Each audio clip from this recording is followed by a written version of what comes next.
Well, now they're getting rich at your expense because now you have no money left over to do anything else. You got to understand where your money is worth going and how much of it is worth going. The United States doesn't want to become a stagnant economy. They want to keep growing. What's up, everybody? I'm Jaspreet Singh from theminorityMindset.com, where money minds rethink rich. Most of us are never taught about money when we're growing up, and the unfortunate thing is many times the people that are taught about money are taught about the wrong things about money. That's why in this video, I want to go over some of the worst money lies that you can follow, that we can stop following these money lies, that we can start doing things that will actually help you build your wealth. So let's jump right into it.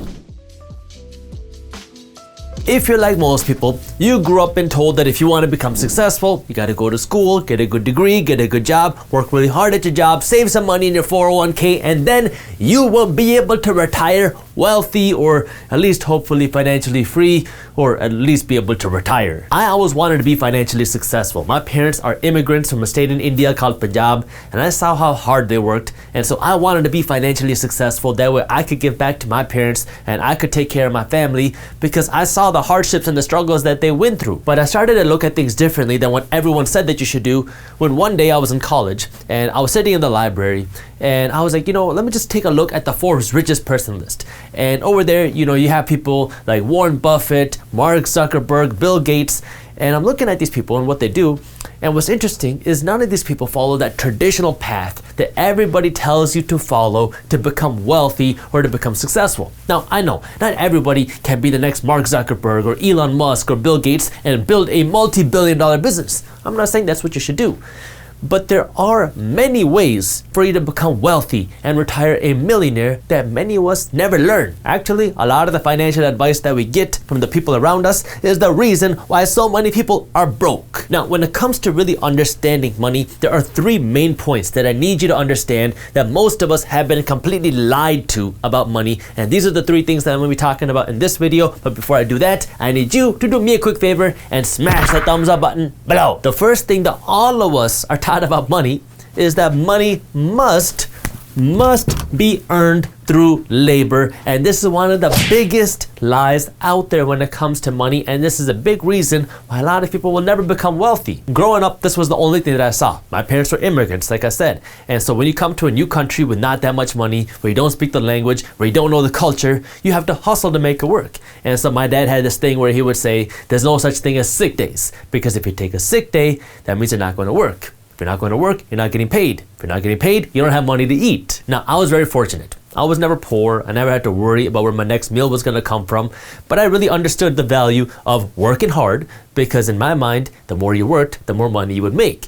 And it was to the point where if my parents had a Saturday and a Sunday off, a whole weekend off, this was considered a long vacation. But this method of earning money is how we're all taught to earn money. Here's how it works. Here's you right here. Gotta draw you, a nice mustache, or for our female audience, draw you a nice braid, or as we say in my native language, a gut. So here's you, and here is your job. And so what do? You go to your job, and every time you go to your job pays you a paycheck. Now, if you want to earn more money in this system, what do? Well, you go and get a good degree, or you go and get a certificate, you get a master's, you become a doctor, you become an attorney, you become an engineer. So you get a better job to get a higher paycheck. But at the end of the day, it's still labor. Sure, maybe it's not physical labor, but you're still working. You go to a job every single day to get this paycheck. If you have a better job, you make more money.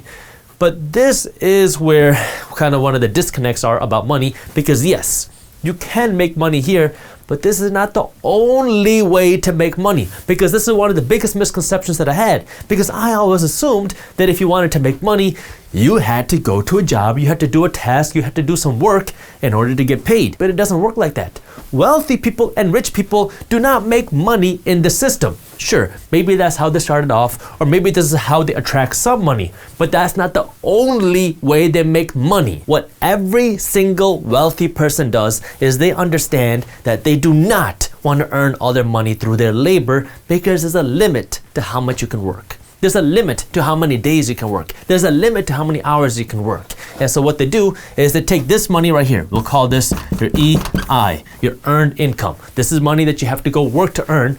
And now they're going to make this money, and they're going to put some of this money aside right here and they're gonna take this money and they're gonna put it to work somewhere else for their PI, passive income, because there's a difference between your earned income, where you have to go to a job or where you have to go to your business, where you have to do something to earn money, and your passive income, where your money goes out and makes you money. This EI, this earned income right here, is not going to make you rich. I don't care what job you have. I don't care if you're a doctor. You are never going to become rich just with your salary right here. What you need to do if you want to become wealthy, this is whether you're making $25,000 a year or $2.5 million a year, is you got to take some of this money aside and you got to start putting it towards your passive income.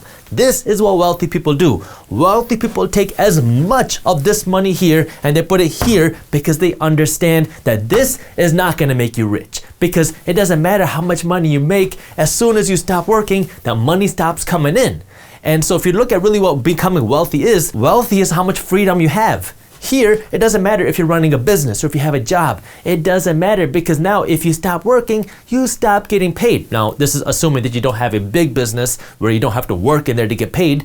But if you have a small business or if you're working a job, you have to work to get paid.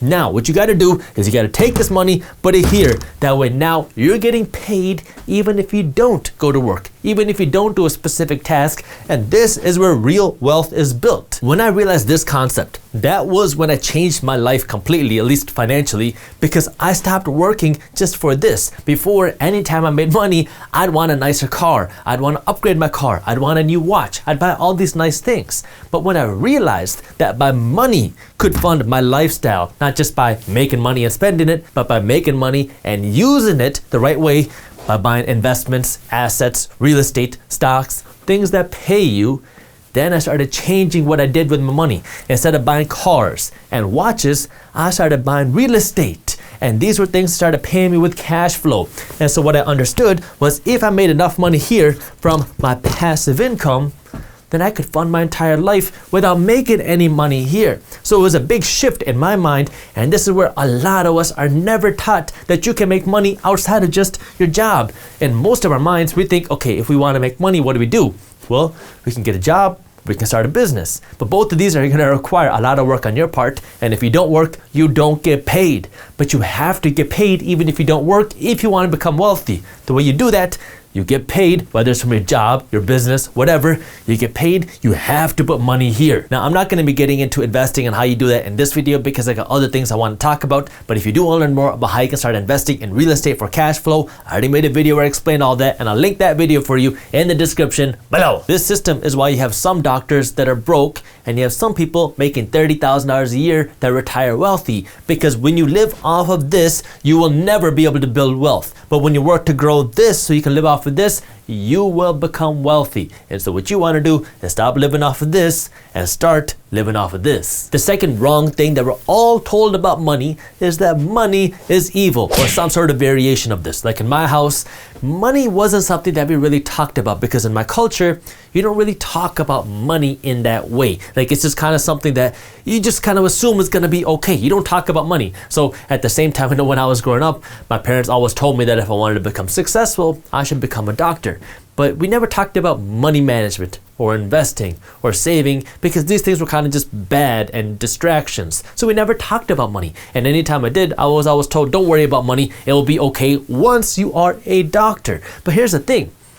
In my culture, I'm going to keep it just completely real with you. In my culture, we don't talk about money. But at the same time, we have so many people drowning in debt. We have so many people that do not understand how to spend their money. We have so many people blowing their money on nice cars, but now do not have any money for their investments. We have so many people blowing their money on the wrong things and do not have a way to afford a decent lifestyle or afford a good education for their kids. And so we have all these kind of like confusions in the way that people use their money, and it all comes down to this, because we are scared to talk about money. But the reality is we have to start talking about money. That way we can start being good with our money. That way we can start building wealth for ourselves instead of making everybody else around us rich. And the unfortunate thing is the media does not help with this. The media, especially nowadays, we really start to see this kind of like divide between the rich and the poor. And anytime you hear people talk about someone rich or a corporation or whatever on the news, it's always portrayed as this evil person, right? Because rich people are evil in the media. But the thing that you have to understand is money at the end of the day does not make you a good person. Money does not make you a bad person. Money is just a tool. Okay, it does not make you bad. It does not make you good. It is a tool that you can use to take better care of your family. It's a tool that you can use to take better care of your parents. It's a tool that you can use to take better care of your spouse. It's a tool that you can use to take better care of your community. We live in this culture right now where people hate rich people. Why? Because they're rich. And this is where we have to kind of start breaking out of this mold and take a step back and say, why are we thinking like that? Why do we think this person's rich? Because they have become successful? Maybe instead of us hating on success and this richness or whatever you want to call it, how about we figure out how this person became successful so we can do it too? Because being broke has never helped anyone. Period. Okay? You can help more people if you have money. Money is just fuel. It amplifies what you do. If you want to feed hungry people, having $1 million can help you feed more hungry people. If you want to do more community service, sure, you as a person can do that. But if you have $1 million with you, you can do a whole lot more community service. Okay? So money is just fuel. It doesn't make you a good person. It doesn't make you a bad person. It amplifies who you are. It allows you to do more of whatever it is you want to do. I realize I never changed this 1 to a 2, so let me do that right now. Look, at the end of the day, money is just one part of your life. And yes, there are things that are way more important than money. Like, you got to be physically healthy. If you're on your deathbed, it doesn't matter how much money you make. Because if you're about to die or if you're so obese where you can't live your life, it doesn't matter how much money you have. You got to be mentally healthy. If you're depressed or you have all this anxiety so you cannot even live your life, it doesn't matter how much money you have if you cannot live happily. You have to have spiritual health. That doesn't mean you have to be religious. When I say spiritual health, I mean you got to have a purpose in your life. You got to have a reason to get out of bed in the morning. If you don't have a reason to get out of bed, you can have $10 million in the bank, but it doesn't mean anything because you don't have a purpose to your life. Once you have the physical fitness, the mental fitness, and the spiritual fitness, now is when being financially healthy is the most beneficial. But this is where everyone gets things screwed up because everyone says money doesn't buy happiness, so don't worry about money. Yeah, money is not going to buy you happiness, but being broke is not going to make you happy either. Money can help buy you the things that you want to do. That way you can do things that make you happy. And money can buy you freedom, but you got to understand where money plays a part in your life. And when you just put up the smoke screen by saying things like money's evil so you don't got to talk about it, now you're just ignoring the issue and you're living in fairy tale la la land. And this brings me to number 3. And for the purposes of this one, I'm going to call this our dollars money. The third thing you got to understand, which is one of the biggest lies that we're told, is that this money is real money. When I was growing up, I had never heard of the word investing. No one in my family was a real estate investor. No one in my family knew a real estate investor. And so for us in our household, money management and being financially smart was working hard at your job, working as hard as possible, and then saving as much money as possible. And so you work hard, save as much money, and what do you do with the savings? You let those savings sit in the bank. You know, I've joked around about this before because there's a lot of difference between the traditional Indian culture and American culture, because in the Indian culture, people make $1 to spend 20 cents. In the American culture, people make $1 to spend $2 with the help of credit cards and loans and lines of credit. And so in that kind of traditional Indian culture, we have this kind of like saving bread into our blood. And so my parents were the same. They worked very, very hard, and then they saved as much money as possible, thinking that it was the financially smart thing to do. Now, it is better to save your money than to blow it at Gucci and Louis Vuitton and buy a whole bunch of nice things.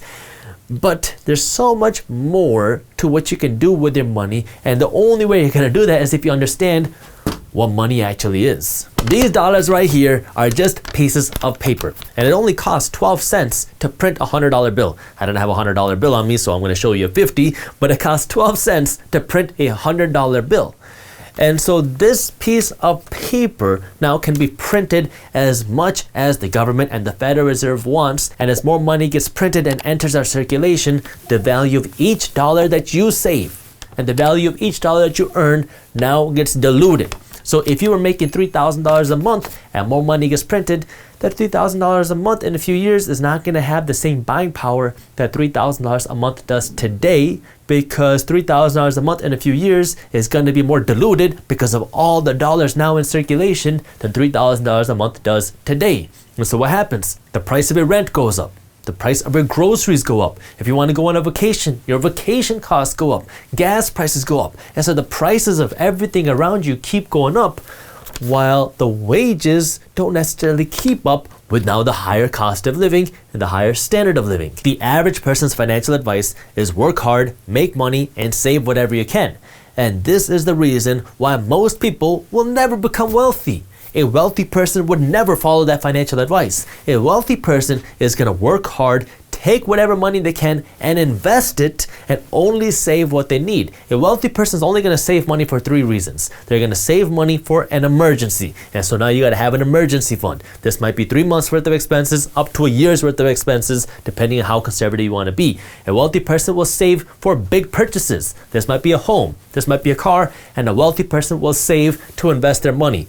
If saving your money does not fall into one of these 3 categories, you gotta do something with that money. This goes back to what I was talking about earlier, where financially educated people will take their money, their earned income, and they're gonna convert it to passive income. Well, it comes back to this right here too, because when you make money and you leave it in your bank account, your money stays flat. It's dead. But at the same time, the price of everything else keeps getting more and more expensive. So your money in your bank account is dead, but everything else keeps getting more expensive. So you are effectively becoming poorer and poorer day by day. That's why what wealthy people do is they take this money and they convert it to something else. They convert it to assets. This might be stocks. This might be real estate. Things that now make them more money. When you own shares of a stock, now you own a piece of a company, and this company's working hard to make more money, and as the company makes more money, so do you, because your stock price goes up or you get dividends. When you own real estate, you own a physical property, or if we're talking about crowdfunded real estate or something like that, now you own exposure to real estate. But when you own real estate, you own a real piece of property. You own brick, you own land, you own windows, and now if a tenant is living there, they're gonna be paying you rent every single month. So you have a stream of cash flow and you have a physical building. And so now you have real assets that are worth something because you own shares of a company or you own shares of a building.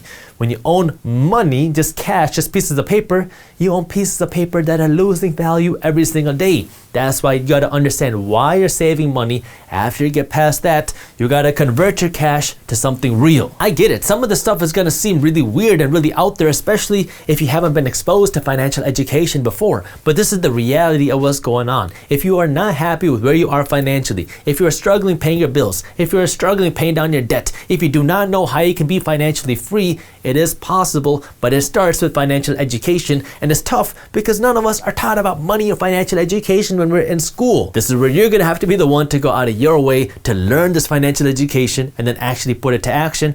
But lucky for you, it is easier now than ever because there's so much information that you can access for free, literally on your fingertips. And if you're looking for a place you can learn, you can subscribe to our YouTube channel because we talk about this every single week. Now, before I get into the next clip, I do want to let you know that if you are interested in learning more about how you can start generating passive income, either by just investing your time or by investing your money and your time, our team has put together an amazing guide that will walk you through different passive income strategies. That way you can create new streams of income today, either completely passively or kind of passively. This guide is completely free, and you can download our guide on passive income and start reading it when you subscribe to our daily newsletter. So if you want to read our free guide on passive income, I'll put the link to how you can download the guide in the description below. The way our economic system works is when you're young, you go to school to learn how to become a valuable member of society. And then maybe you go off to college to refine the skill and learn some other skills. And once you're done with school, then you go off and you get a job, and now you're going to provide this value that you learned to the company that you're working for. The more value that you provide, the more money you make. That's why doctors make more than people who are cashiers at McDonald's. So you're making money at your job, and then you invest a little bit of money into your 401k. Maybe you have a side stock market account, and so you have your investments going on, and you continue to work until you're 65, and then you hope that by this time you have enough money in your investment account to live off of, and now you can retire and live this great life. But the thing that many of us never think about is that in order for the system to continue working the way it does, we need our economy to continue working and growing. Like, what happens if our dollars just go away? Sorry, Benji. What happens if people stop buying things? What happens if our economy slows down? What happens if we see a boom and a bust in our economic system? what then? This is where you have to understand how our economic system works, and there's 5 different factors that you need to understand. You gotta understand money. What is the money that we use? Then you gotta understand consumerism. How does our economic system continue to function? How does it grow? How does it slow down? Then you gotta understand credit, because we live in a credit-based society where people don't spend money based off of how much money they have. They spend money based off of how much credit they qualify for. Then you gotta understand our economic cycles and our asset cycles and our debt cycles. This is what creates booms and busts in our society. Then you gotta understand the risk that this economic system creates for your finances and your money. These are the 5 things that I'm gonna be going over in this video, but before I do that, I need you to do me a quick favor and smash that thumbs up button below, because the way the YouTube algorithm works, if you do not smash that thumbs up button, then YouTube is much less likely to show you and other people our financial news and education videos. Let's start here asking one of my favorite questions. What is money? Such an easy question, but it's still so hard to answer because it's not always so straightforward. I mean, money is what we work for every day at our jobs. Money is what we save in our bank accounts. But what is this money that we're earning and we're saving? This $100 bill is a physical representation of value. This is what we call money. In order for me to have this $100 bill in my possession, either I gotta steal it from you, which is illegal, or I gotta earn this money, which means I have to provide $100 worth of value to the world, and in exchange for the value that I provide, I earn this $100. Now, the interesting thing is this $100 does not have a set amount of value, because this $100 is something that we call fiat currency. If I go out and I create $100 worth of value, I earn this $100. But in order to create this $100, it doesn't take $100 worth of labor or $100 worth of work. I mean, it costs like 12 cents for the Federal Reserve Bank and the government to print this $100 bill. So it costs almost nothing to create this $100, but for me to earn this $100 and put it in my pocket, I have to create $100 worth of value. This is where there's a discrepancy, and this is why this is called a fiat currency, because this $100 is what the government has created and calls our currency, so this we can use as a tool to buy and sell things. Back in the day, before 1971, our dollars used to be backed by gold. So gold is a tangible commodity. It takes physical effort and labor to mine an ounce of gold, and so it was kind of like a very easy thing to benchmark value, because you'd go out and you go to your job and you create value and you earn $100. But it also takes effort and time and labor to mine an ounce of gold, which is what the $100 is. So back in the day, when you used to go to work to earn money, you knew that you were earning a certain amount of gold. That's what you were kind of benchmarking the value that you created by, because you would go to work and create this value at your job, and that would be valued based on the amount of gold that essentially you earned. And then instead of you actually physically carrying pieces of gold in your pocket, you could just carry these physical dollars, which was a representation of how much gold you were entitled to. So you went to work and you created this value, and you're entitled to physical value, which was the value that it took to create and mine physical gold. In the 1970s, our dollar was taken off of the gold standard, which allows for the government and the Federal Reserve Bank to more easily create this money, which allows more manipulation of our dollars. That's when our money became fiat currency, because our dollars are not backed by something tangible or an actual commodity. Our dollars are just backed by a promise by the United States government that our dollars have value. So our dollars are just paper, but is backed by the full support and the full faith of the United States government. Lucky for us, the United States government is the most powerful government in the world, with a very strong military presence and the strongest economy in the world. However, this paper money makes the value that you create at your job more manipulatable, because you might create $100 worth of value today. And now you take this value that you created, you worked for 5 hours at your job, you earned $100, and now you have this money, and now you take this value, because this money is a physical representation of the work that you did. You take this value and you put it in the bank. Now, if you let this money sit in the bank, what's going to happen? The value of this $100 is going to drop, because as more money is printed, because that's what happens when this money is paper, you can print more and more money. As more money is printed, the value of each dollar that you have goes down. That's why life keeps getting more expensive. Your rent keeps going up, your groceries keep going up, your medical bills keep going up, because of inflation. That's what happens when more money is printed. The value of your dollars go down, the price of things go up. So you worked hard to create this $100 worth of value today, But this value that you created can easily be manipulated because it's just paper. So the money that we work so hard to earn and save and invest is just paper. We're working really hard to earn these paper dollars, which is a physical representation of the amount of value that we created today. But this is where you have to decide, what do you do with the money that you earn? Do you save it?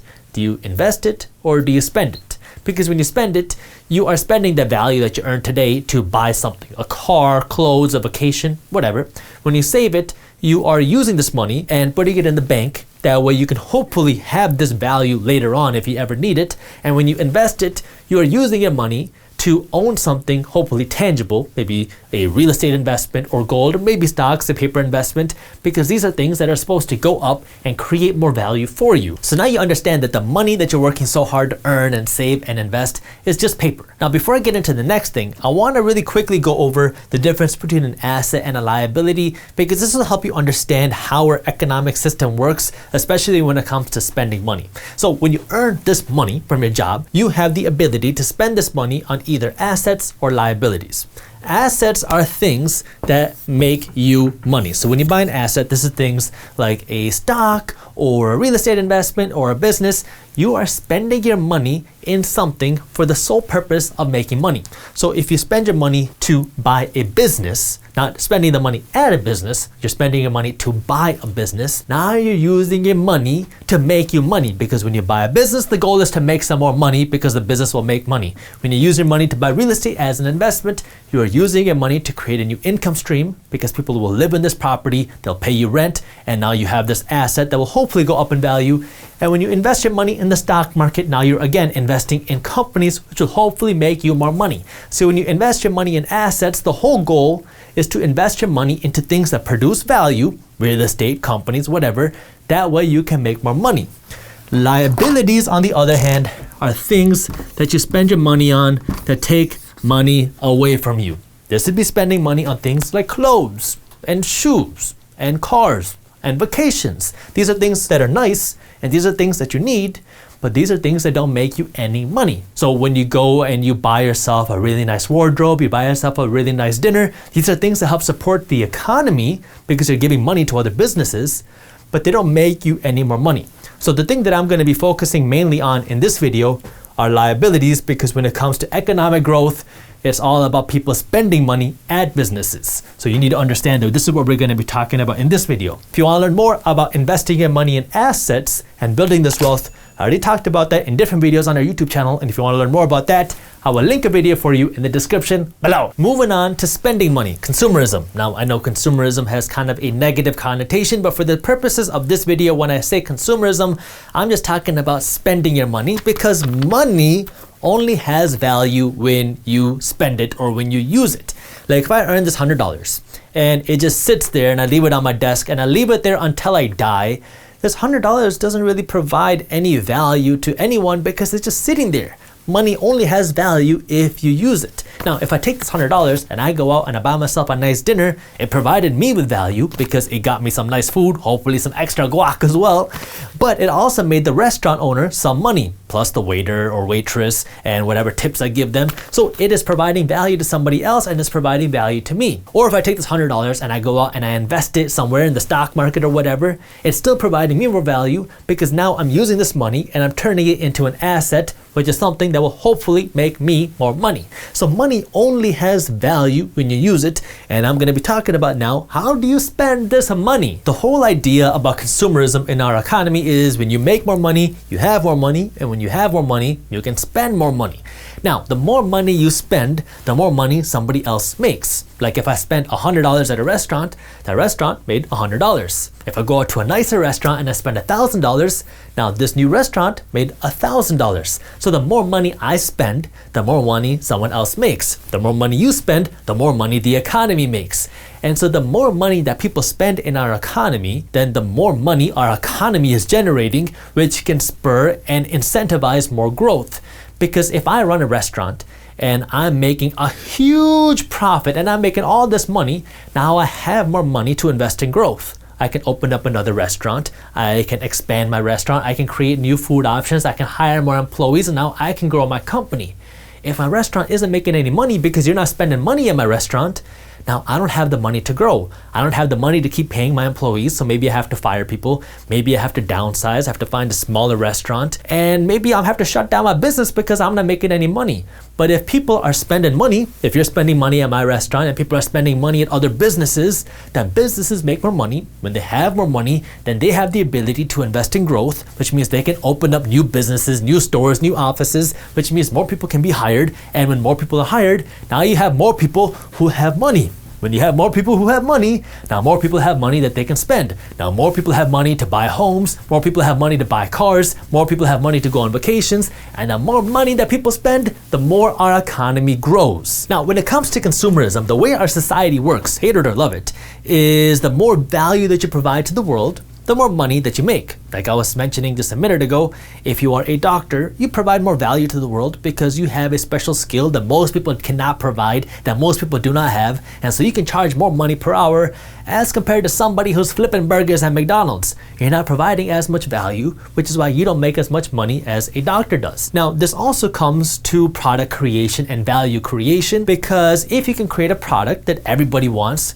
you will be able to make more money, because we live in a society where people don't put a gun to your head telling you to buy an iPhone. If you want to go and buy an iPhone, that is by your choice. And so if everybody is buying an iPhone, now the Apple company gets to make more money, and when they make more money, they get to choose how they want to use this money and how they want to invest this money and how many employees they want to hire and grow. But at the end of the day, it's consumer driven. It's the consumer that gets to decide, because if people stop buying iPhones, then Apple is going to change their business or they're going to go out of business. I mean, it's like people hating Walmart. People hate Walmart for one reason or another, but if you don't shop at Walmart and then you start shopping at Whole Foods instead, then you're going to end up paying a whole lot more money for your groceries, because Walmart provides a different value than Whole Foods does. And so every company provides a different value. Like Walmart is the place to go to get cheap groceries. Whole Foods is the place to go to buy really expensive avocados. In general, when it comes to value, there are 4 different types of value creations out there. So when companies try to create products or entrepreneurs try to create value and create a new company,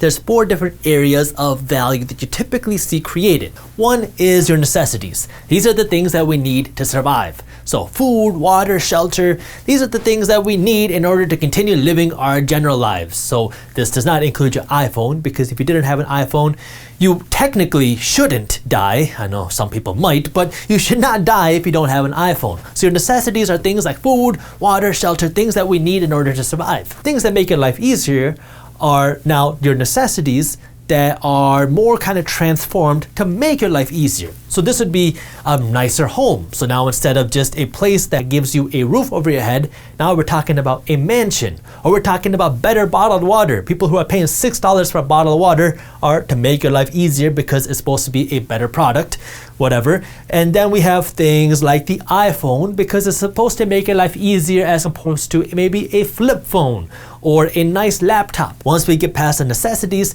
now we're talking about things that we can use to improve our lives. This can be products, like I just talked about, or it can be services. Housekeepers, people who mow your lawn, people who get your groceries for you, people who clean your house, just services or things that make your life a little bit easier. Then we have the things that make your life a little bit cheaper. So these are things like the Walmarts. Walmart is your affordable way to shop. You're not going to get the same experience at Walmart as you are at Gucci, because they cater to different people and they have different values that they provide. Walmart's job is to give you things at a cheaper price.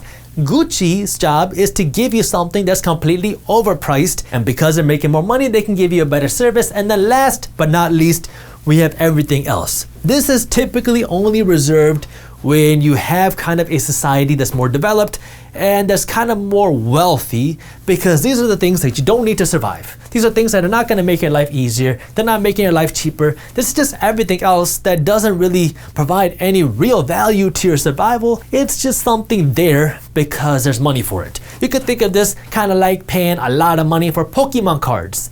Pokemon cards don't make your life easier. They don't make your life cheaper. You don't need Pokemon cards to survive, but we're living in a society where we have enough wealth to be able to spend money on things like Pokemon cards. This is a luxury that you see in first world countries, not typically in third world countries where people are struggling here with the necessities. But when you have this wealth, you have this money in your society, then you can create this whole new value of things that people don't even need, but it's just something that you can create value behind. So you're going to work every single day to make this money, the paper money, the fiat currency that I just talked about. And now when you have this money, which is a representation of how much value that you create, you can spend this money in order to give more value to yourself. This could include things that you need in order to survive, things that can make your life easier, things that can make your life cheaper, and everything else. The more money you have, the more money that you can spend, and the more money that you spend, the more money that somebody else makes. We live in a consumerism society where the more money you make, the more money you have, and the more money you have, the more money you spend.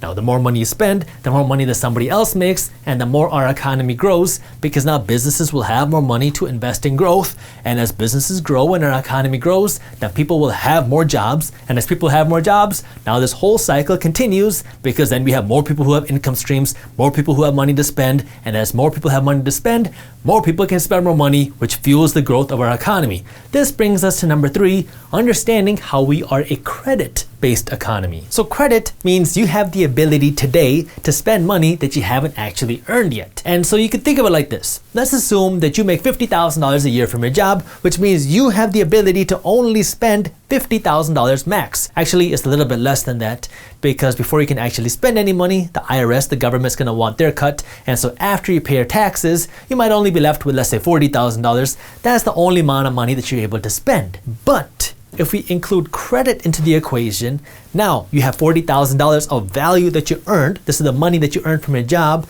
And now because of credit, you can spend way more than $40,000. You might be able to spend $100,000 thanks to the help of loans and lines of credit and credit cards, which allows you to spend more money and get more value for yourself today, even though you haven't earned all that money today. Let me start with this. What is debt? Debt is when you borrow money against your future self, your future earnings, and you spend this money today. So if you go out and you borrow $100,000, you were taking $100,000 from your future self, from your future earnings, and you're spending that $100,000 today. Now, what you have to do is once you spend this $100,000, you got to pay this $100,000 back over a number of years plus interest. So you're going to be paying this $100,000 back over the future, over your future earnings plus interest. So debt or credit allows you to take your future earnings and spend this money today, and this all you got to do is pay back plus interest. The thing you got to understand about debt and credit, especially when it comes to our economy, is this a good thing? Well, it depends who you ask. Let's start by looking at credit from the perspective of our economy. If before you made $50,000 a year, then you would only be able to spend $50,000 minus your taxes. But now, if you factor credit or debt into it, now you might be able to spend $100,000 today, even though you only made $50,000. So before, if you go into a restaurant, you might have only been able to afford a $100 dinner. But because you have credit, because you can borrow money from the bank, because you have a credit card in your pocket, now you can buy yourself a nicer dinner. You can buy yourself nicer drinks. You can buy yourself a whole lot more food. And so now because you have access to more money through credit, you have the ability to spend $200, not $100. And so now the restaurant owner, they don't know the difference whether you're spending credit or your money, because in their eyes, in the economic market, the credit or money that you spend is the exact same thing. Money and credit acts the same in our economy, and so now you're just able to spend more money. And so now if you can spend twice as much money as before, now businesses are making more money, which means if this restaurant can just double the amount of money they're making because people have access to credit, now this restaurant has just doubled their revenue, they can hire more employees, they can open more restaurants, and now our economy can grow twice as fast because we have just increased the amount of money in circulation because people have access to credit, because now they're not spending money based off of how much money they earned, they're spending money based off of how much credit they qualify for. Now, I'm not saying this is right or wrong, I'm just telling you how our economic system works. Now, from an economic standpoint, having this credit-based society in general is good. Now, obviously there's exceptions to this, because if you have too much credit, you run into booms and busts. I'll get to that in just a minute. But in general, people having access to more credit or more money, more spending power is good for the economy, because now companies can make more money, which allows them to have more money to invest in growth, which allows our economy to grow faster and bigger. What about from the perspective of an investor? Now, remember what I talked about before, buying assets versus liabilities? An investor is somebody who's using the money to buy assets. Before, let's say you had $100,000 and you wanted to buy some real estate. If you didn't have access to credit, you could use this $100,000 to buy a $100,000 property. And let's just say over 20 years, this $100,000 property makes you your money back and the property value doubles. So you made yourself another $100,000. But now, because you have access to credit, you can go out and take the $100,000 and use it to buy a $500,000 property. Now, when you own this $500,000 property, you will continue to make rental income. And if you continue to see that same growth, now this money will be paid off and the property value, let's just assume, doubles. So you took your $100,000, you bought a $500,000 property, and over 20 years, this $500,000 property doubles to $1 million. So now you have a $1 million property, you only paid 3% interest on it, and now you made $900,000 as opposed to just $100,000 if you didn't have credit. Now, again, is there risk involved? Yes, I'm going to get to that later in this video, but credit and debt allows you to make more money and better returns because now you can leverage up your investments. If you can borrow money at 3% or at 4% and you can grow your money at 6%, now you are making more money because you're using the bank's money to make you more money. So if you're an investor and you're an asset holder, this is good for you because now you have access to more money that you can invest and you don't have to earn all the money that you're investing. You can use other people's money, the bank's money, to invest for you. The third type of person you have to ask is the consumer, the average person, regular people. Is debt good for you? Well, again, what is debt? Debt is when you use your future earnings that you can spend today that you just got to pay back with interest. So if we're talking about the average consumer who's using their money to buy liabilities, these are things that are making you broke. So you're buying more clothes, more cars, more shoes, things that aren't making any money, but they make you look rich. They make you feel good because you have nicer things. You can drive better cars, you can wear better clothes, you can go on better vacations today because you have access to debt. And so if you ask a consumer, they might tell you that it's good because they can buy nicer things and they can have nicer stuff. But from a financial perspective, you are using your future earnings, you're using tomorrow's earnings and next year's earnings and next decade's earnings to buy things that are making you broke today. So from a consumer standpoint, financially, this credit is not good for the consumer because you're spending your future money today on things that are making you broke. Again, this is the society that we live in. And this is where a lot of people start to complain and they start to blame the system because the system abuses people who don't understand money. If you don't understand how our economic system works, if you don't understand how money works, guess what? You're the one coming out on the losing side of the equation because the system rewards people who understand money and who understand how the economic system works. And so what I want you to do is kind of break away from the majority mindset, come into the minority mindset. I mean, that is why we're called the minority mindset, because we think different than the majority of people and understand how money works. That way you can use the system for your advantage. So here we are in an economic system where you're going to work every single day to earn this money, which is actually just paper. And when you have this paper money in your pocket, you can spend it however you want. The more money you spend, the more our economy grows, and you have the ability, thanks to our credit-based economy, to spend more money than you've actually earned thanks to the help of debt and credit. Now, it's your choice on how you actually use your money. Are you using your money just to buy liabilities, or are you using your money to buy assets? That way you can benefit from this economic system. But what you have to also understand now is our money can be manipulated because the government and the Federal Reserve Bank can print more money. And now, because people have more money and because people have access to debt, that's why you can kind of see booms and busts happen in our economic system and in asset classes, because people can get excited and they can start buying up a stock or an investment or an asset, and this asset can now become overpriced because there's just a lot of money out there and people get greedy, they get speculative, and they start buying hoping that they can get rich quickly, and this can create a bubble. And if the bubble pops, now you just had a boom and bust cycle. Again, this might sound like a really bad thing at first glance, but it really just depends on who you're asking. I mean, if the question is, are rising home prices a good thing or bad thing? Depends who you're asking. Are you asking a homeowner? Because for a homeowner, rising home prices are a great thing because they already own a home, and when home prices go up, they just automatically built more equity in their homes by doing nothing, and so they have become more wealthy because their home is now worth more money. If you ask somebody who wants to buy a home, are rising home prices a good thing? They're gonna tell you no, because somebody who wants to buy a home doesn't want to overpay for a home. They want home prices to crash, that way they can buy a home for a lower price. Same with stock market investing. People talk all the time about how rising stock prices are great. But who are rising stock prices good for? Rising stock prices are good for asset owners. If you own stocks, then yeah, rising stock prices are great because now you're making more money, you're becoming more wealthy.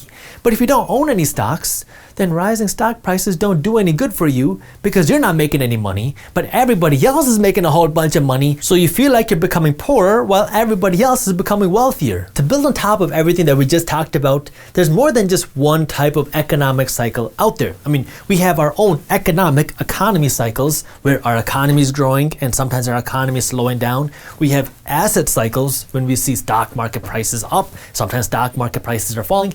And then we also have debt cycles. Sometimes interest rates are up, sometimes interest rates are low. All three of these things affect our economy in different ways. Starting here with economic cycles. So sometimes our economy is booming. Sometimes our economy is in a recession, meaning our economy is slowing. And so this goes back to spending.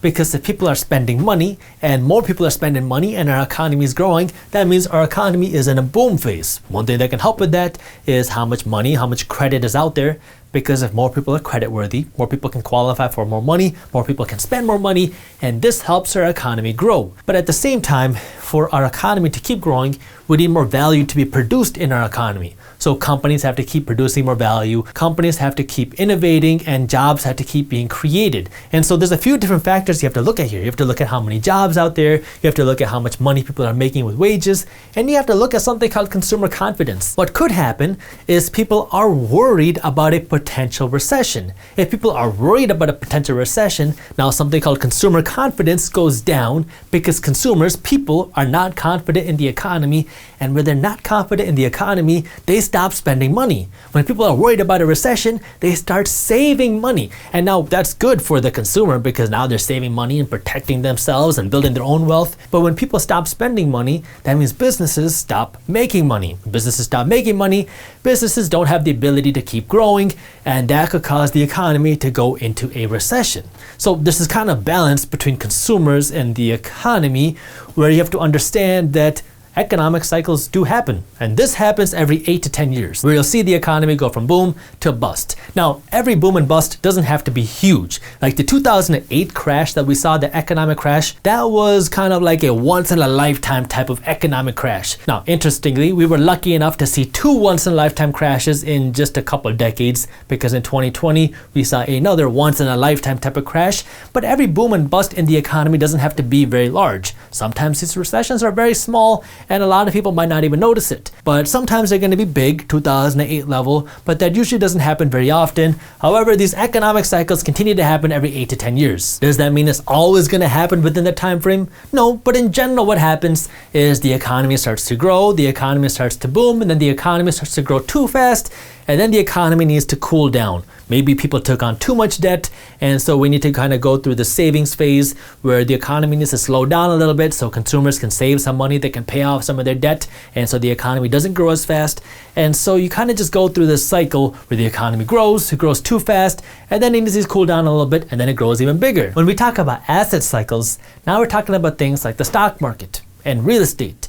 And this is a little bit easier to calculate because everyone's always talking about investing in the stock market or investing in real estate. So it's easier for people to see and feel. But the thing about asset cycles is they can be a little bit more manipulated by the government or other entities, because like we saw happen in 2020 when the stock market crashed in 2020, the government came out through the help of the Federal Reserve Bank and they started printing all this money and they started bailing out the stock market to help the stock market go back up. Likewise, in the real estate market, we can see the government come out and create regulations that stop banks from being able to foreclose on homeowners. And so if banks can't foreclose on homeowners, that limits the supply of homes available for sale. And that kind of keeps home prices artificially inflated because homeowners are not being foreclosed on. So these asset cycles can kind of be influenced, especially for the short term, thanks to regulations and the government and other entities like that. But in general, Asset cycles are when stock prices and real estate prices and other asset prices go up,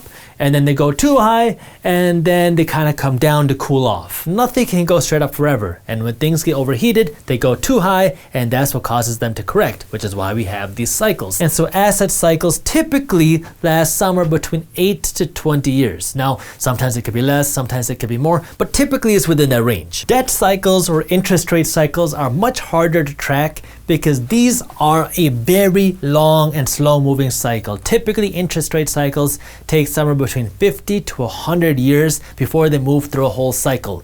Like back at around 1930s, interest rates were right around 0%.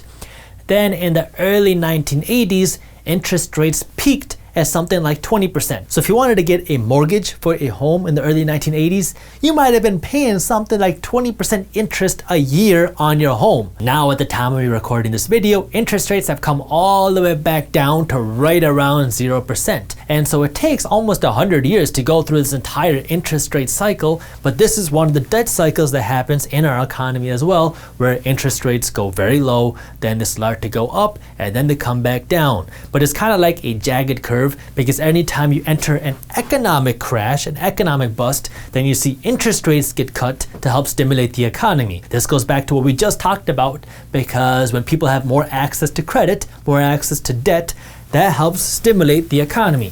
And so when you're in a recession, one of the things that you can do is lower interest rates, which makes borrowing money cheaper, which makes more people go out and borrow money, which helps spur the economy, which helps grow the economy, which will ultimately grow assets too, because when people see the economy is growing, they're more likely to invest in assets like the stock market and real estate because they want to be a part of the economic growth. The reason a lot of people hate talking about the whole idea of booms and busts is because a lot of times they don't understand it. And so when a bust happens, many people get emotional, they panic sell, and then they lose a lot of money. So people will sell out their 401ks, they'll sell out their life savings, their retirements, because they're worried about what's going to happen in the economy, and they're worried when they see these asset prices tank, or when they're worried about the economy going down. But what you have to understand is if you believe in the overall health of the economy and the country, then over the long term, these cycles will turn around and the economy will grow again, which will help asset prices go up too. Now, there's a whole lot more to understanding economic cycles and asset cycles. I'm not going to go over all that in this video because that is a very long topic. But if you want to learn more about that, I already made a video where I did talk about it, and I'll link it for you in the description below. And this brings me to the fifth factor that you need to understand, which is risk. This is going to be a much bigger issue as time goes on because our economy has become so large. Like our United States economy is a massive behemoth. When you're that big, it becomes harder for you to grow quickly just because you're so large. Like think of it kind of like pushing a wheel. When you're a small little wheel, it's much easier to get you to do a full revolution because you can kind of just push it and the wheel will start to go. But once you become a very, very, very large wheel like our United States economy is, it's much harder to get you to move as fast because you're so big. And so the bigger you become, the harder it is to grow. But at the same time, the economy wants to keep growing because the United States doesn't want to become a stagnant economy. They want to keep growing bigger and faster because they want to stay the world superpower. But if you want to keep growing fast when you're this big behemoth, you might have to take on more risk in order to keep growing because you're so large, and it's not so easy to move when you're that big. Now, to put this in perspective, back before the year 2000, our economy, our GDP, would grow by 4%, 5%, 6%, even 7% a year. Now, we are very happy when our economy, our GDP, grows by just 2% a year because of how big our economy is. And so now politicians and the government have this kind of pressure to push our economy to grow even faster, which means that we might have to take on even more risk to keep our economy growing at a certain rate. That way we can stay competitive as the world's economic superpower. So what does that mean? How do you encourage the economy to grow even faster? Well, that's everything that we just talked about. That might mean getting more money into the hands of people. That might mean encouraging people to spend more money. That might mean encouraging people to go into more debt or to make interest rates even lower. That way people are incentivized to go deeper into debt. Now, when you create all of these more incentives where you're pumping more money into the economy, you're lowering interest rates, you're encouraging people to spend more money, now you're increasing the risk, which could cause more of the booms and busts or bigger booms and busts, just because we're trying to do so much to grow our economy, which means we take on more risk. And as you take on more risk, you could see more of these kind of wild swings. So you, as a financially educated person, now need to understand how the economy works, which is what we just talked about, but you need to also understand how to use your money that you're working hard to earn and how to deploy it.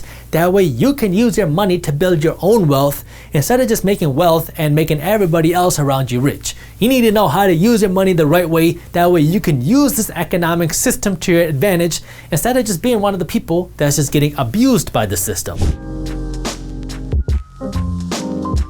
Have you ever wondered what life would look like if we lived in a world where the people you did business with were just honest with you about what was going on in the transaction? I think about this a lot. Maybe it's just because I'm a money nerd, but I always wonder what life and society would look like if people understood what was really going on with their money. We all go through this system in society where we go to school to get a job, and then we go to work so we can make money, so we can become wealthy, so we can eventually retire. But nowhere along the way are we ever taught how to use our money or how to build wealth or how to protect our money. That's what pushed me to start Minority Mindset in the first place, because I never grew up learning about entrepreneurship or investing or money management. I had never heard of these things in my life.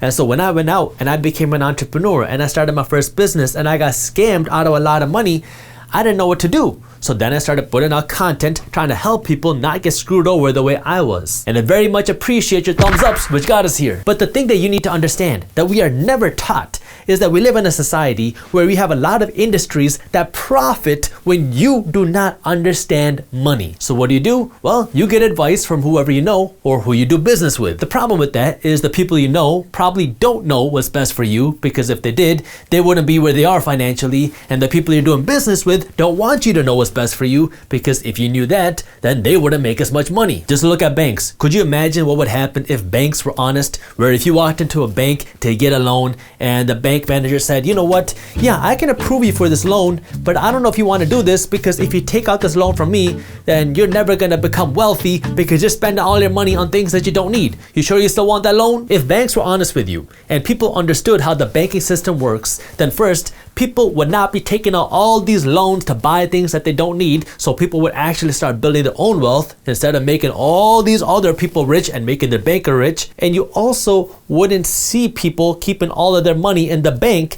so the banks would lose money. Because if people understood how the banking system works, well, they'd be taking their money out of the bank and putting their money in assets, which would make them rich, not their banker rich. Banks are important and they have their place, and you need to understand how to use the bank. But just because they have their place doesn't mean that they should be able to skin you alive financially because you don't know how to use a bank the right way. When people have a banking question or a question about loans or how much money they should take out, they're going to ask their friend who doesn't know anything about money, or they're going to ask the bank, who's going to want you to take out as much money as possible, because that's how the bank makes money. But it's not just banks. Everybody kind of has their own agenda. Insurance companies don't want you to be financially educated, because if you were, then you wouldn't be investing your money with your insurance company. You'd be investing your money yourself, and you wouldn't be going to your insurance company for advice on how much insurance that you need, because when you ask your insurance company how much insurance you need, they're always going to tell you more. Politicians don't want you to actually know what's going on. All they want is your vote. I don't care what side of the political spectrum you're on. You see this on both the Republican and the Democratic side.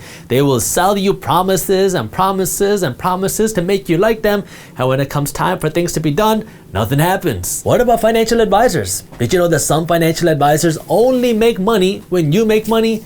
And then you have some other financial advisors, they make money whether you make money or lose money, and they really don't care if you make money because they're gonna get paid either way. When you wanna go out and buy yourself your dream car, who do you ask to see how big of a car that you can afford?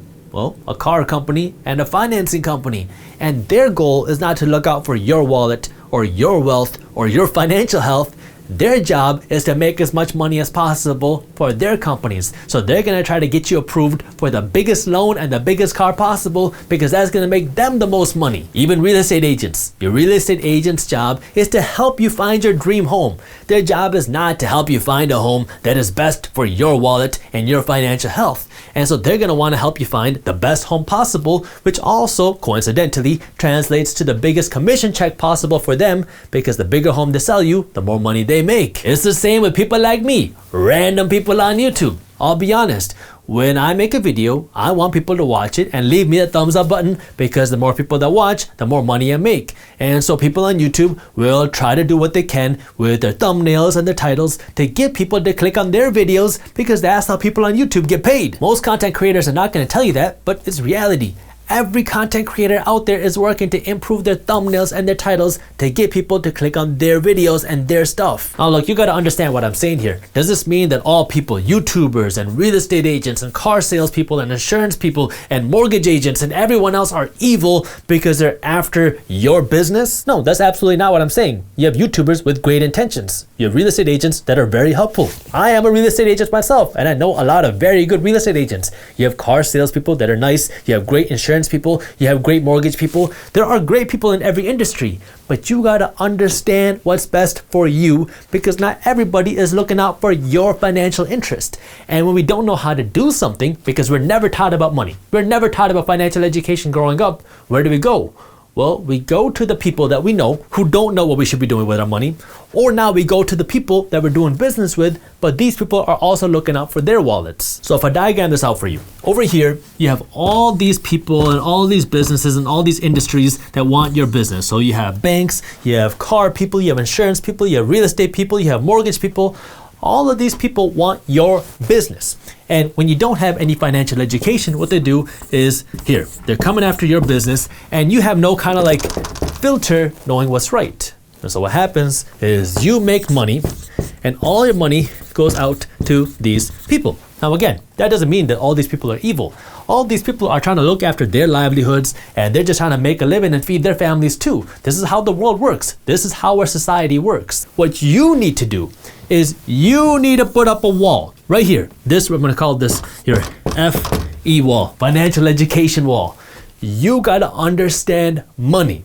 And you got to understand where your money is worth going and how much of it is worth going. Because this is where you got to put up a filter. You got to just understand this is how the world works. The majority of people at this point, they get upset. They start crying. They start complaining. Oh my God, this is so evil. Real estate agents want my money and car salespeople want my money and insurance people want my money and banks want my money. Yes, everybody wants your money. That's how the world works. That's business. That's life. People want your money, and in exchange, they're going to give you some value. That's how the world works. What you need to do is you got to understand who is worth giving your money to, and you got to understand when it's worth giving your money.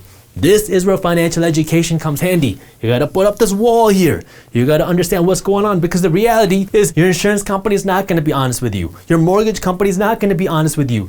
They're going to tell you what they can do to give you the most value, the most business possible. They're not looking out for your financial health or your wallet. And so you, right here, if this is you, I'm gonna draw you a nice mustache, or if you were a female, draw you a braid, or as we call it in my native language, a gut. You gotta know what's best for your wallet and you have to protect this. And the way you protect it is with this financial education shield. You gotta understand how money works, and you are not going to learn this in school, and you're not going to learn how to protect your money from the bank by going to the bank and asking them how you should protect your money. You can probably tell I'm a little bit passionate about this, but the real issue here is this is what's keeping so many people broke, is keeping so many people relying on other people like the government to take care of them, and nobody can live their life financially free because they don't have this barrier. They don't have this financial education, and so now they're drowning in debt. They have no money left for themselves because all their money is going out because they don't understand how to protect their money. This really starts with the tiniest things. Like I was helping my grandma out with some stuff and she was showing me some of her bank statements and she doesn't speak English. And I'm looking at her Bank of America bank statements and I'm seeing that every single month Bank of America is taking $15 out of her account. And I asked her, what is this? And she's like, I don't know. So I called the Bank of America and they said it's a maintenance fee. I said, a maintenance fee for what? They said it's a maintenance fee to manage her checking account. And I was like, you gotta be crazy. $15 to manage a checking account when I can just go to the bank down the street and pay $0 for a maintenance fee. From there, it starts to stem into things a whole lot bigger. When you're 18, if you don't have a lot of guidance, what do? Well, you go to college because that's what everyone else does. And if you don't have rich parents who are going to pay for your college, well, now you're going to sign your life away with student loans because you don't realize how much $50,000 worth of student loans are when you sign the papers. But as soon as you leave college, that's when you get slapped in the face with payments because now you have to pay back all this money that you borrowed plus interest. And then probably worst of all is when people are trying to do the right thing and they try to do what's financially smart and they go out and they find themselves a financial advisor, but they don't know the difference between some financial advisors and others, and now they have their money with a financial advisor that's charging them huge fees that has no incentive to make you any money because whether you make money or lose money, they make the same amount of money. And so they have no incentive to make you any money. Sure, on paper it says that they have to look out for your best interest, but really, do they have to? Because whether or not they make you money, they're still getting paid. This is where financial education is so important because we get brainwashed into thinking that this is normal. That's just society. That's just how the system works because that's how it always worked.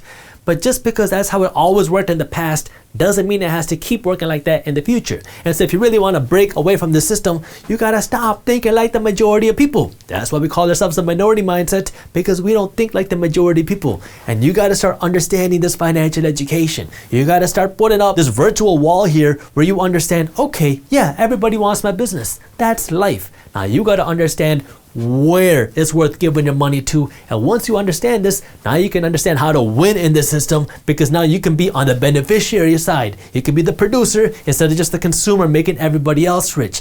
This is just how the system works, hate it or love it. You got to understand how to win in the system instead of just complaining because you're losing in the system. Nobody wants you to know this because if you knew this, then these people would stop making money. But this is where you got to understand there are going to be winners and there are going to be losers. I know people don't like to talk about that nowadays because they get triggered over everything, but that's reality. There's going to be winners and there's going to be losers. And the thing that differentiates them is this right here, your financial education. If you have the financial education, you will be a winner. If you don't, then you are going to continue losing in the system. This is where you got to understand how money works and how to protect your money, because if you don't, no one else is going to tell you. Now, luckily, there's a lot of free resources out there that you can see the other videos that we have on our YouTube channel. You can check out our website, theminoritymindset.com, because we have a ton of free financial education out there. But you have to be the one to go out there and put in the work and learn, because nobody is going to tell you. Now, before I get into the next clip, I do want to let you know that if you are interested in learning more about how you can start generating passive income, either by just investing your time or by investing your money and your time, our team has put together an amazing guide that will walk you through different passive income strategies. That way you can create new streams of income today, either completely passively or kind of passively. This guide is completely free and you can download our guide on passive income and start reading it when you subscribe to our daily newsletter. So if you want to read our free guide on passive income, I'll put the link to how you can download the guide in the description below.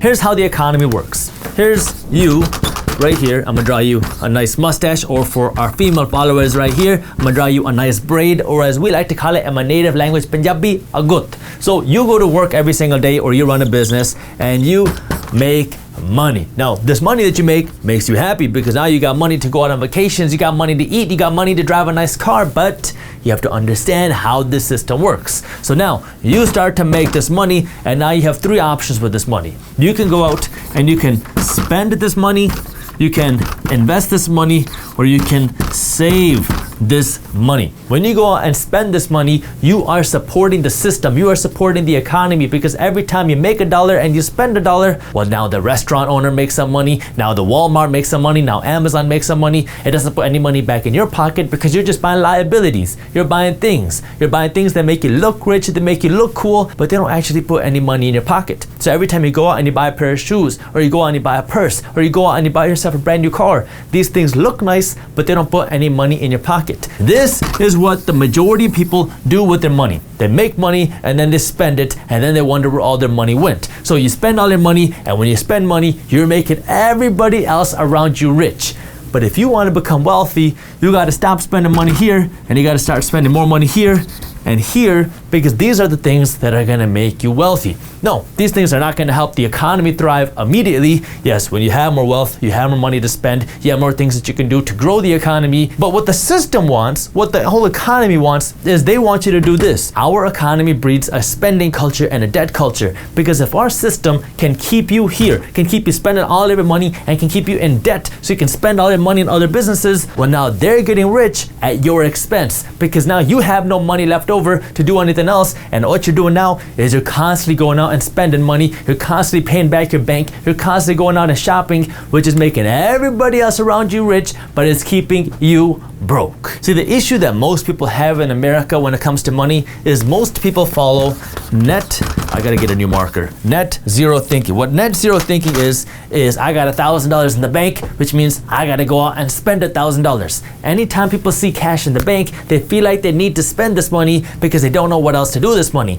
And so people assume that if they have money in the bank, they gotta go out and spend it. I used to think the same thing. When I was in high school, anytime I had a little bit of extra money, I went out and I did some modifications on my car. First, I put some brand new tints on my windows, then I upgraded my headlights, I put in some HID headlights, then I put in a subwoofer in the trunk, then I did all these other things, and then when I had a couple thousand or maybe $3,000 in the bank, I was like, you know what? I'm gonna put on butterfly doors on my car, my Toyota. I was gonna take my car, which opened normally like this, and I was gonna take my Toyota and I was gonna put on these butterfly doors so the doors would open like this. They would open up like a Lamborghini door. When I told my cousin that I was gonna do that, he told me, Jaspreet, you're an idiot. Don't do that. I'm very glad I didn't do that, because it would have been very interesting driving around in my Toyota Solara with butterfly doors. But this is how most people think. We think that if I have money in the bank, I got money to blow, because if I have $1,000 in the bank, I should go out and I should go shopping. I should go out and I should go on a nice dinner. I should go out on a vacation because I have money to blow. What else am I gonna do with this money? But this is where you have to make a decision for yourself.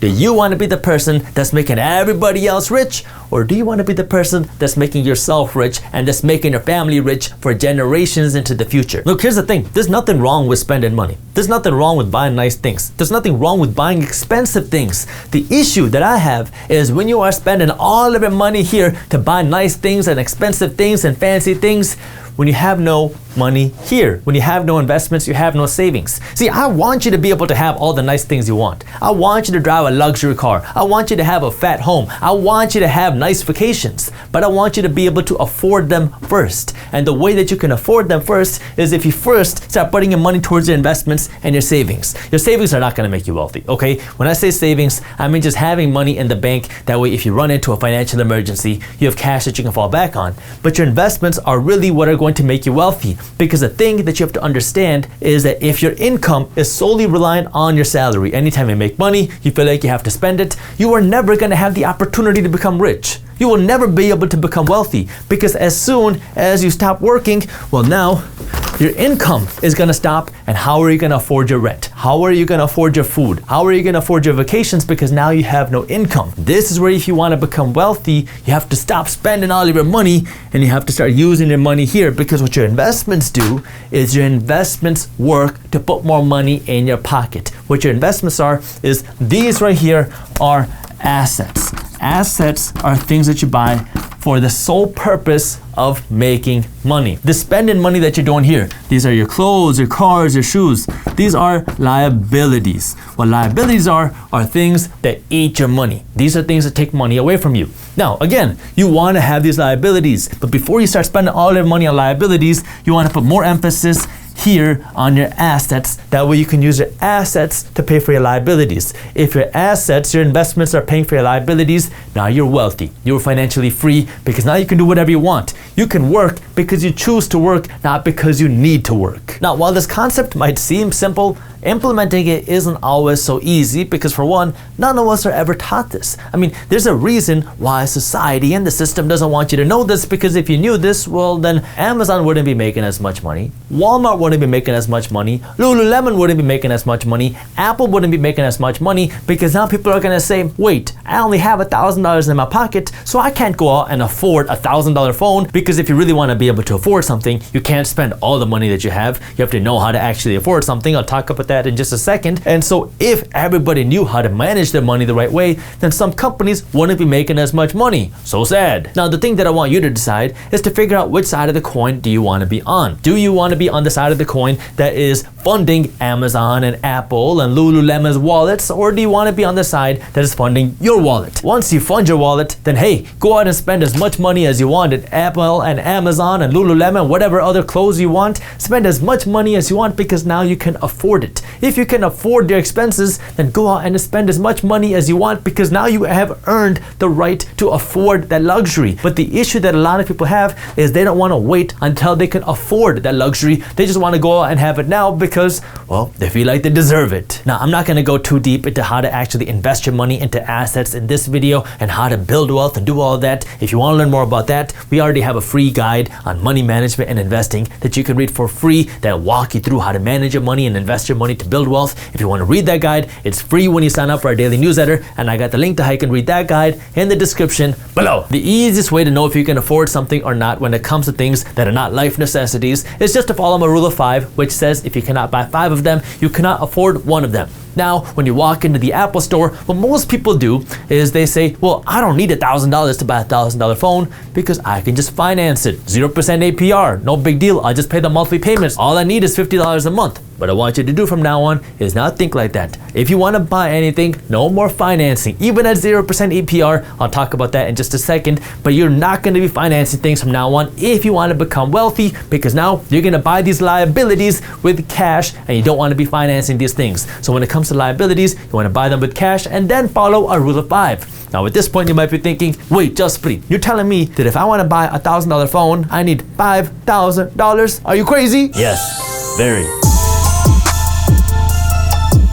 Now, all of a sudden, what you're going to realize is you've been spending your money on a lot of things that you cannot afford yet. Now, all of a sudden, what you've done is you put some extra money in your pocket, which now you can allocate here into things that are going to make you wealthy, not just things that are going to make other companies wealthy. The second thing you got to understand now that you're going to be buying things with cash is you don't want to be just financing things, because financing is the #1 reason why the majority of people will never have the opportunity to build wealth, because anytime you make money, your money is going out to pay for all the past things that you couldn't afford. When you finance anything, you're using debt. And debt is using tomorrow's income to pay for something today. Now, this can be a good thing if you're using debt to buy something that's putting money in your pocket, but I'm not talking about that. If you're using debt to buy something that's not making you any money, like your clothes or your shoes or your iPhone, now what you're doing is you're using debt to buy things which are losing your money. You're using tomorrow's income to pay for something today that's going to be losing your money for who knows how long. This is where everybody makes the argument that, wait, Jaspreet, what about 0%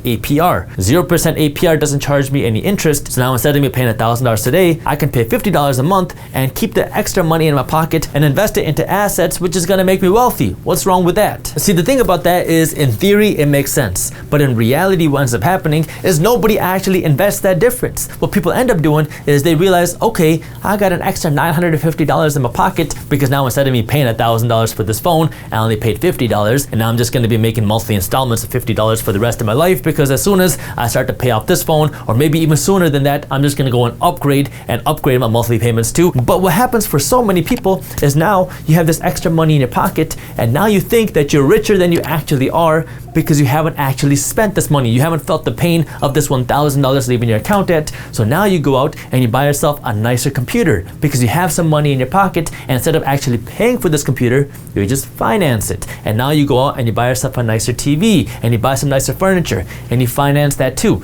Now all of a sudden you're playing the payments game where instead of actually paying and owning the stuff that you have, you're just making monthly installments on it. So anytime you get paid, you're paying off all the stuff that you own. And what happens for so many people, and the reason why 0% APR is so profitable for companies and banks, is because they understand that when you buy something with 0% APR, you are much more likely to buy more than you can afford. And then when that 0% APR trial period hits, what happens? Oh, you didn't realize how many expenses you had, and now you can't pay it off in time, and now you get slapped with a 25% APR payment. If you want to become wealthy, the very first thing you gotta do is you gotta stop giving away all your money. That way you have more money to put here. Once you can understand how to use your money the right way, this is where earning more money will help, because you cannot out-earn bad spending habits. Once you know how to manage your money and spend your money the right way, this is where earning more money has the most value, because now you understand how to use this more money that you have. Now you'll understand how to use this money to build your wealth faster, and you'll understand how much money you can actually spend. Remember, the goal isn't just to live small for the rest of your life. I want you to have a growth mindset, but in order for you to get there, you have to know how to spend the money that you have. If you enjoyed this video, here's a video on how wealthy people spend their money that I think you'll love, and while you're at it, download a free money management PDF, and as always, keep hustling. The last thing you want is for you to be the breadwinner for your family, and that you're no longer there, and your family cannot survive anymore without you, so they have to put up a GoFundMe page to raise money to pay for your funeral costs and to pay for your basic living costs.